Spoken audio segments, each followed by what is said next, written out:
Olá, meu nome é Silvio e o tema da aula de hoje será Biologia do tecido conjuntivo, tecido ósseo. Essa aula faz parte da disciplina Células e Tecidos do curso de licenciatura em Biologia.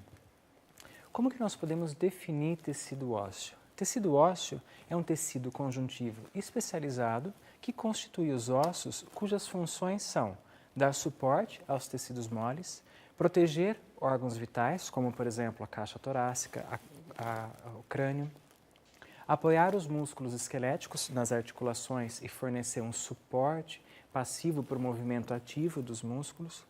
Também é responsável pelo metabolismo do fosfato e cálcio, então é importante que o fosfato que nós ingerimos na nossa dieta, e o cálcio inclusive, ele diariamente é depositado e reciclado a partir dos ossos, mas é importante que haja sempre esse estoque e essa mobilização dos ossos é sempre mais utilizada. E além disso, ele também pode servir como um local para você estocar toxinas. Ele apresenta como propriedades rigidez, resistência e plasticidade. Então é importante que a gente entenda não só o osso como algo estático. É importante que nós entendamos que a partir de forças biomecânicas no qual esse osso ele é colocado, ele é capaz de se modular e se adequar àquela nova força. É assim que as pessoas corrigem, por exemplo, a dentição, por uma remodelação óssea lá do alvéolo dentário, por exemplo.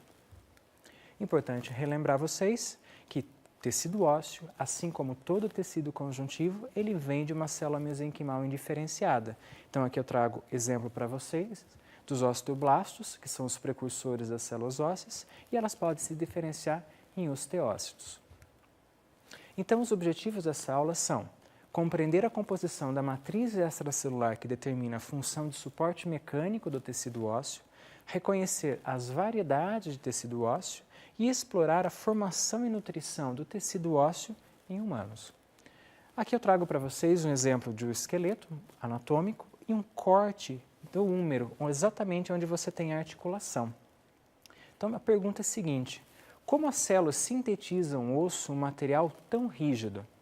Vejam, lembram dos constituintes de matriz extracelular? Nós temos um arranjo compacto de fibras de colágeno que vão dar o quê? Resistência a esse material. Por sua vez, uma matriz inorgânica associada a esse tecido ósseo é capaz de promover o quê?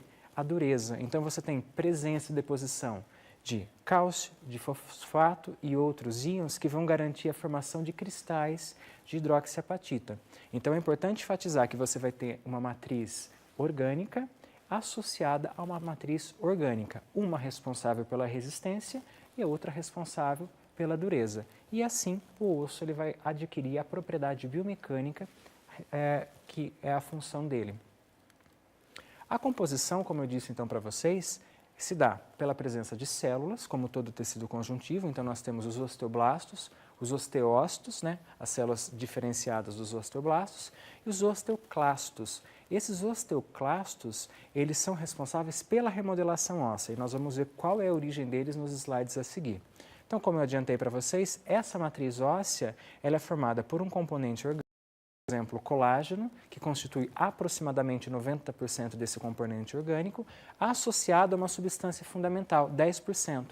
Então, se vocês relembrarem dos slides que eu mostrei lá para tecido cartilaginoso, lembram da proporção e relação de substância fundamental que constituía água naquele tecido? Aqui nós temos algo muito diferente. Além dessa matriz orgânica, nós temos associado uma matriz inorgânica, que é a presença de íons do tipo cálcio, fosfato, carbonatos, citratos, fluoretos e magnésio na sua matriz extracelular.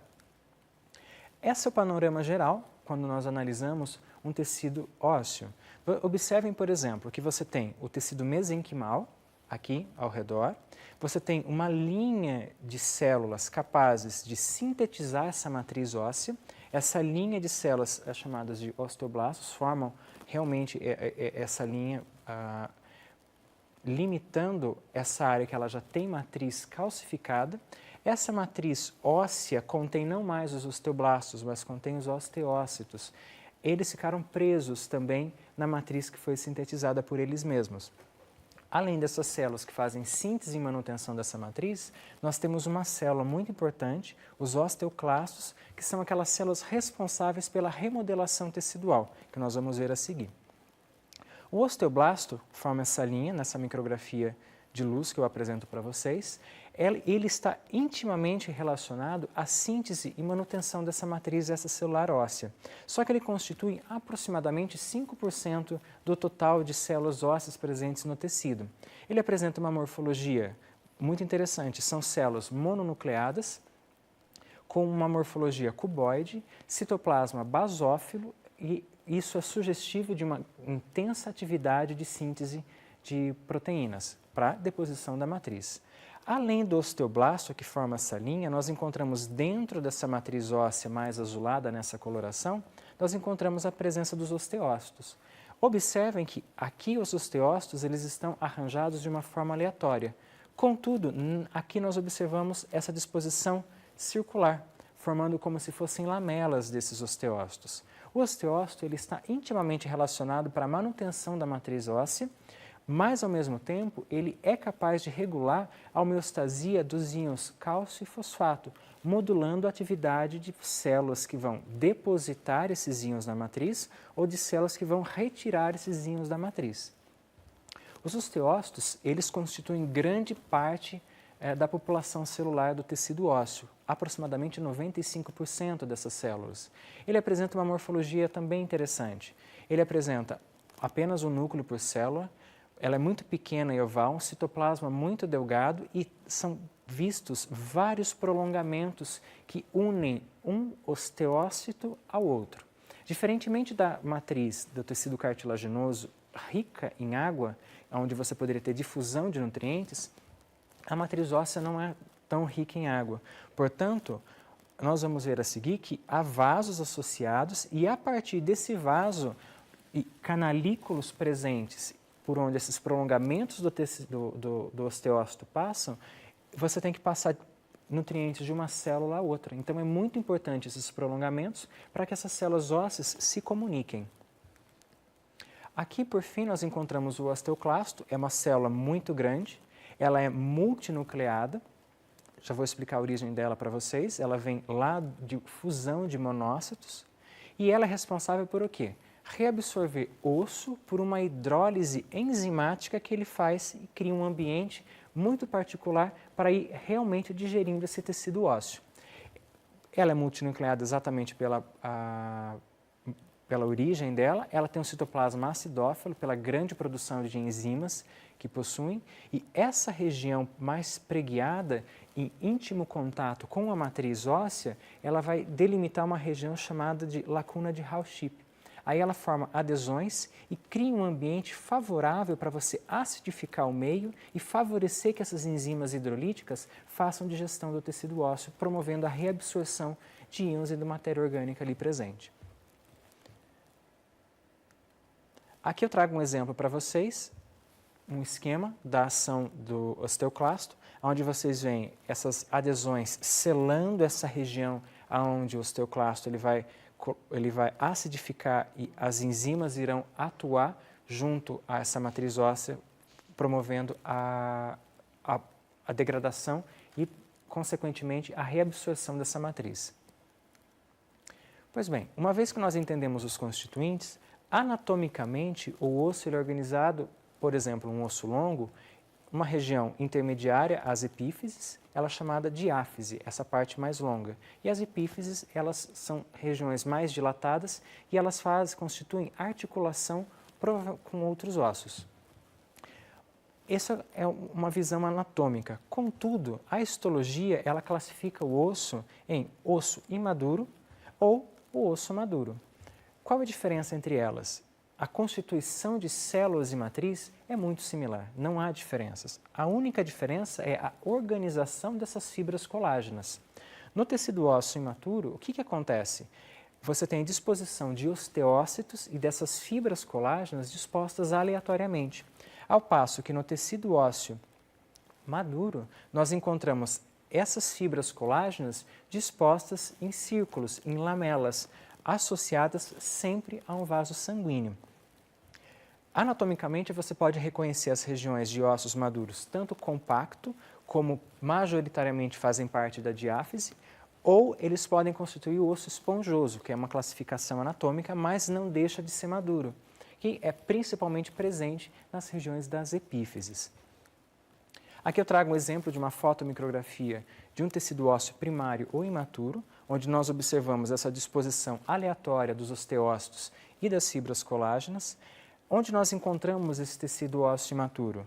Em embrião adulto, por exemplo, no alvéolo dentário, onde existe uma intensa remodelação tecidual, na sutura dos ossos craniais e mesmo no reparo de fraturas. Esse é o primeiro tecido ósseo que é depositado quando você vai reparar uma fratura, para em seguida sofrer uma remodelação e deposição do tecido ósseo secundário, que é o exemplo que eu trago aqui para vocês, ou também chamado tecido ósseo maduro. E esse é o tecido que nós normalmente encontramos no adulto. É um tecido no qual, sempre associado a um vaso sanguíneo, nós encontramos essas lamelas circunferenciais pela disposição circunferencial do colágeno e da linha, formando os diversos osteócitos. Vejam que interessante, então você tem sempre um vaso sanguíneo presentes numa região chamada canal de Havers e a partir desse vaso sanguíneo os osteócitos eles se organizam circunferencialmente e eles se conectam por aqueles prolongamentos nos canalículos da matriz óssea e isso promove a nutrição de um para outro. E é interessante o padrão de crescimento desse material. Vejam que um canal de Havers associado as lamelas circunferenciais vão formar o sistema de Havers. E a partir desse sistema de Havers, nós conseguimos compreender como que se dá a organização e compactação do tecido ósseo dentro do tecido ósseo maduro, por exemplo. Então, nós vemos um sistema de Havers aqui, outro aqui, e a partir disso, nós vemos a interconexão do sangue entre eles. Então, no sistema onde você tem canais sanguíneos paralelos ao osso, nós chamamos de um canal de Havers. Contudo, um vaso sanguíneo perpendicular ao osso, nós denominamos como canal de Volkmann. Contudo, é um vaso sanguíneo que nós encontramos ali dentro. Atentem que voltados ao interior do osso, voltado à medula óssea, nós encontramos uma estrutura chamada endósteo, que é um revestimento interno, enquanto que voltado para a região externa ao osso, nós encontramos um revestimento chamado periósteo. Atentem nessa imagem a presença do canal de Havers e do canal de Volkmann. A diferença entre elas é realmente a disposição desses canais de vasos sanguíneos. O canal de Havers é o que está com a seta azul e o canal de Volkmann é o que está apresentado com a seta amarela. Pois bem, como um osso cresce? Aqui são os exemplos de tipos de ossificação que nós temos. O primeiro tipo de ossificação que eu gostaria de apresentar para vocês é a ossificação intramembranosa. Essa ossificação intramembranosa, ela vai ocorrer onde? Em um molde de tecido mesenquimal, ou quando houver um reparo ósseo. Como que ela se dá? Você tem uma diferenciação de células osteoprogenitoras a partir daquela célula tronco mesenquimal. Essas células osteoprogenitoras começam a sintetizar um osteoide, que é uma matriz óssea ainda não calcificada. Em seguida, esses osteoblastos eles acabam ficando presos dentro da matriz e essa matriz ela é calcificada. Então, aí nós já temos a presença de um osteócio e matriz óssea. Isso vai crescendo, vasos sanguíneos vão sendo associados a essa matriz e você tem a formação depois desse tipo do osso propriamente dito. Onde nós encontramos a ossificação intramembranosa em humanos? Nos ossos do crânio, por exemplo, na mandíbula e na maxila, e no crescimento da onde? Em espessura dos ossos longos. Isso é importante para a gente entender a próxima ossificação que nós vamos ver. Aqui eu trago o exemplo da ossificação intramembranosa, onde nós encontramos ainda resquícios de tecido mesenquimal associado a vasos sanguíneos. Aqui, vasos sanguíneos em seta vermelha. Vocês podem observar que aquela linha de osteoblastos nas setas verdes, elas estão depositando esse osteoide na matriz. E uma vez que esse osteoblasto ele ficou preso nessa matriz, nós os chamamos de osteócitos, aqui representados pela seta em amarelo. O segundo tipo de ossificação, que é uma forma de crescimento de osso, que eu gostaria de mostrar para vocês, é a ossificação endocondral. Importante ressaltar que ela ocorre em um molde de cartilagem hialina, ou, em alguns casos, também em reparo ósseo. Onde que elas vão ocorrer? Em ossos longos e curtos em humanos, e o crescimento é em comprimento. Então, observem esse molde de cartilagem hialina. A partir dessa cartilagem hialina, você tem um colar ósseo formado nessa região que futuramente será diáfise. Importante ressaltar que esse colar ósseo, ele se forma por ossificação intramembranosa. A partir desse colar ósseo, os condrócitos aqui dentro, eles vão entrar em apoptose, vasos vão entrar nesse molde e a partir desses vasos você vai ter a migração de células osteoprogenitoras e esse periósteo, esse colar ósseo, ele vai crescendo. A partir desse crescimento do colar ósseo você induz a morte de condrócitos e a substituição por tecido ósseo. Portanto, cartilagem, ela não se transforma em osso, ela é substituída por tecido ósseo. Veja aqui, por exemplo, olha o detalhe desse colar ósseo aqui apresentado na seta vermelha. Então vejam que é um local onde ele está presente, que os condrócitos eles começam a ter morte. E aí você tem a substituição do osso. Em contrapartida, na outra lado, nós encontramos a cartilagem. Em detalhe, se nós tivermos um perfil da cartilagem hialina, a região apontada em 1 é chamada de zona de repouso, onde os condrócitos eles não têm uma sinalização para divisão, eles estão presentes e mantendo a cartilagem ali presente. Na região apresentada em 2, nós temos a zona proliferativa, onde nós encontramos quem? Os grupos isogênicos. Aqui você teve um estímulo de diferenciação e divisão celular. Na zona delimitada em 3, é uma zona hipertrófica, ela está próxima ao colar ósseo. Então, aqui esses condrócitos, eles aumentaram seu conteúdo, essa lacuna onde eles estão presentes, ela está hipertrófica. Na região 4, eles entraram em apoptose. E a partir dessa região, por apoptose, e essa região ela sofreu uma calcificação, ela consegue ter o quê? A entrada de osteócitos e a formação do osso primário ali, por exemplo. A partir disso, você consegue ter o crescimento do tecido ósseo. Se aqui é o primeiro é o primeiro exemplo que tem para vocês, a partir do crescimento em comprimento, o que está acontecendo? O osso ele vai avançando, ao passo que essa cartilagem presente no disco epifisário, ela também cresce. Importante ressaltar que isso é modulado por hormônios e isso tem influência da idade do indivíduo, até você observar o fechamento desse disco epifisário. Uma vez que você não encontra mais essa cartilagem do disco epifisário, o crescimento em estatura do indivíduo, ele está fechado, ele está cessado. Ressalta o seguinte, essa ossificação endocondral presente no disco epifisário, ele promove o crescimento em longitudinal e ele é dado pela ossificação endocondral. Contudo, a ossificação intramembranosa, ela ainda ocorre nos ossos longos e é responsável pelo crescimento em espessura. Então eu convido vocês a acessarem nosso material online e analisarem essa lâmina de focinho de animal pequeno, onde nós observamos a cavidade nasal, os septos e as conchas nasais. Abaixo nós encontramos os ossos que fazem parte da caixa craniana.